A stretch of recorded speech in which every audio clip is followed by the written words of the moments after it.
அனைவருக்கும் வணக்கம். நான் இன்று எரிமேலி எடுத்துக்காட்டாய், தென்னாட்டு காந்தியாய், தன்னலமற்ற தலைவராய், கிங் மேக்கராய், கல்விக்கண் திறந்தவராகிய காமராஜரை பற்றி பேச வந்துள்ளேன். காமராஜர் அவர்கள் 1903ஆம் ஆண்டு ஜூலை 15ஆம் நாள் விருதுநகரில் பிறந்தார். இவருடைய இயற்பெயர் காமாட்சி என்பதாகும். இவருடைய தாயார் இவரை மிகுந்த நேசத்துடன் ராஜா என்று அழைப்பார்.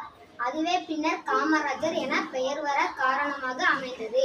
1920ஆம் ஆண்டு தன்னுடைய 16வது வயதில் காங்கிரஸ் கட்சியில் தன்னை இணைத்துக் கொண்டார்.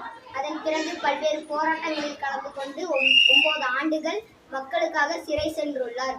கேடில் விழிச்செல்வம், கல்வி ஒருவருக்கு மாடல்ல மற்றவை என்ற திருவள்ளுவரின் குரலிணைந்த கல்வி செல்வமே எத்தனை காலமானாலும் அழியாத செல்வம் என்பதை உணர்ந்த காமராஜர் இவருடைய முந்தைய கால ஆட்சியில் மூடப்பட்ட 6000 பள்ளிகளை திறந்தார். காகிதம் செய்வோம், நல்ல காகிதம் செய்வோம், பள்ளி சாலைகள் வைப்போம் என்ற பாரதியின் வரிகளுக்கு ஏற்ப தமிழகம் முழுவதும் 1700 பள்ளிகளை திறந்தார்.